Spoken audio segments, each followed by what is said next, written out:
और बहुत धीमी गति से ठंड आ रही है, लेकिन राजनीतिक गर्मी बड़ी तेजी से बढ़ रही है।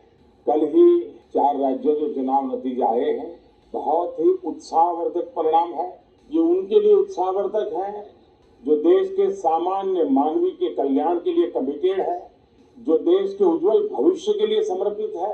विशेषकर सभी समाजों की, सभी समूहों की, शहर और गांव की महिलाएं, सभी समाज के, सभी समूह के, गांव और शहर के युवा, हर समुदाय के, समाज के किसान और मेरे देश के गरीब, ये 4 ऐसी महत्वपूर्ण जातियां हैं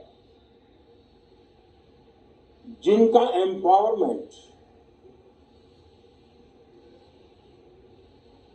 उनके भविष्य को सुनिश्चित करने वाली ठोस योजनाएं और लास्ट माइल डिलीवरी,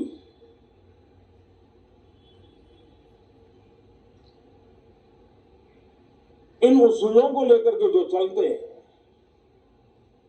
उन्हें भरपूर समर्थन मिलता है। और जब गुड गवर्नेंस होता है, पूर्णतया जनहित के लिए समर्पण होता है, तो एंटी इनकम्बेंसी ये शब्द इररिलेवेंट हो जाता है। और हम लगातार ये देख रहे हैं, कोई इसको प्रो इनकम्बेंसी कहे, कोई इसे गुड गवर्नेंस कहे, कोई इसे ट्रांसपेरेंसी कहे, कोई उसे राष्ट्रहित की, जनहित की ठोस योजनाएं कहे, लेकिन ये लगातार अनुभव आ रहा है। और इतने उत्तम जनादेश के बाद आज हम संसद के इस नए मंदिर में मिल रहे हैं।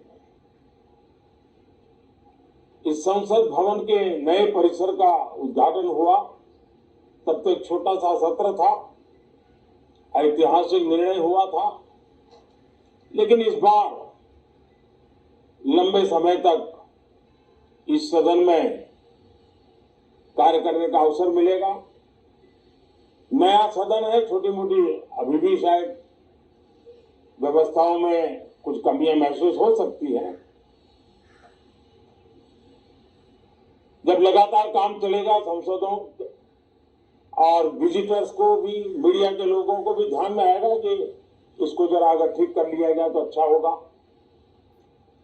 और मुझे विश्वास है कि आदरणीय उपराष्ट्रपति जी और आदरणीय स्पीकर महोदय के नेतृत्व में उन चीजों की तरफ पूरी तरह निगरानी है।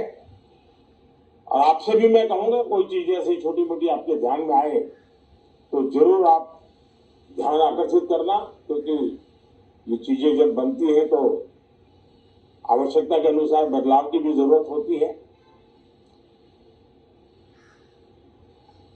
देश ने नकारात्मकता को नकारा है।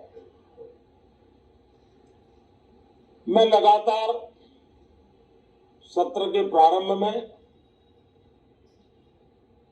विपक्ष के साथियों के साथ हमारा विचार विमर्श होता है, हमारी मेन टीम उनसे चर्चा करती है।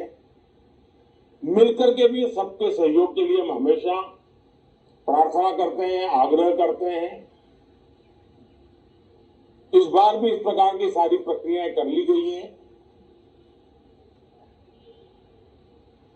और आपके माध्यम से भी मैं सार्वजनिक रूप से हमेशा हमारे सभी सांसदों से आग्रह करता हूं,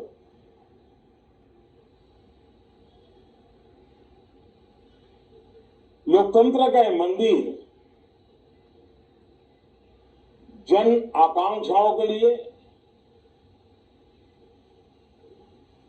विकसित भारत की नींव को अधिक मजबूत बनाने के लिए बहुत महत्वपूर्ण मंच है।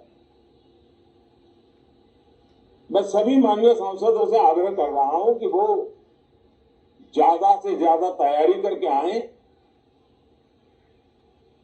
सदन में जो भी बिल रखे जाए उस पर गहन चर्चा हो,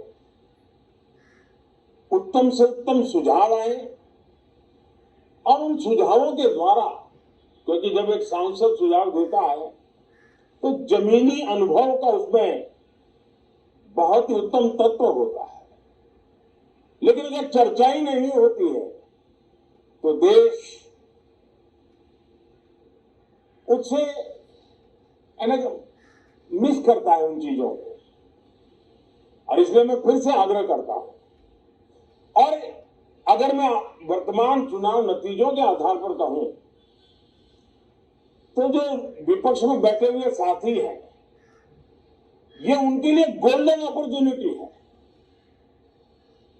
इस सत्र में पराजय का गुस्सा निकालने की योजना बनाने के बजाय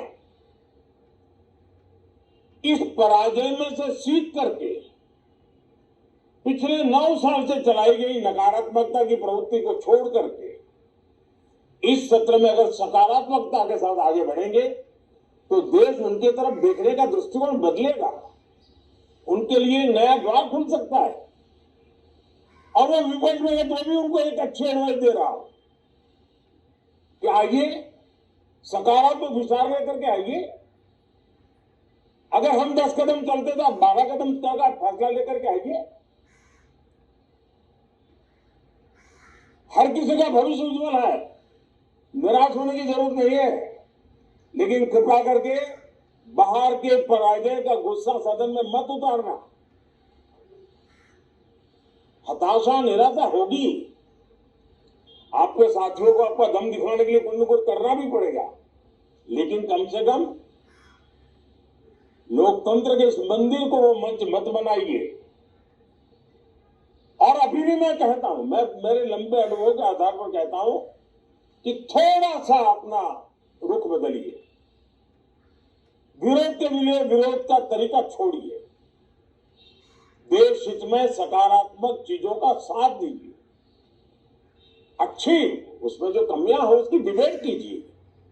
आप देखिए देश के मन में आज जो ऐसी कुछ बातों पर नफरत पैदा हो रही है, हो सकता है वो मोहब्बत में बदल जाए, तो मौका है, ये मौका जाने मत दीजिए। और इसलिए हर बार मैं करबद्ध प्रार्थना करता रहा हूं कि सदन में सहयोग दीजिए। आज मैं राजनीतिक दृष्टिकोण से भी कहना चाहता हूं कि आपका भी भला इसमें है कि आप देश को सकारात्मकता का संदेश दें, आपकी छवि नफरत की और नकारात्मकता की बने, वो लोकतंत्र के लिए अच्छा नहीं है। लोकतंत्र में विपक्ष भी इतना ही महत्वपूर्ण है, उतना ही मूल्यवान है और उतना ही सामर्थ्यवान भी होना चाहिए। और लोकतंत्र की भलाई के लिए मैं फिर से एक बार अपनी भावना को प्रकट करता हूं। 2047 अब देश विकसित होने के लक्ष्य में लंबा इंतजार करना नहीं चाहता। समाज के हर वर्ग में यह भाव पैदा हुआ है कि बस आगे बढ़ना है। इस भावना को हमारे सभी माननीय सांसद आदर करते हुए सदन को उस मजबूती से आगे बढ़ाएं, यही मेरी उनसे प्रार्थना है। आप सबको भी साथियों मेरी बहुत बहुत शुभकामनाएं हैं। बहुत बहुत धन्यवाद।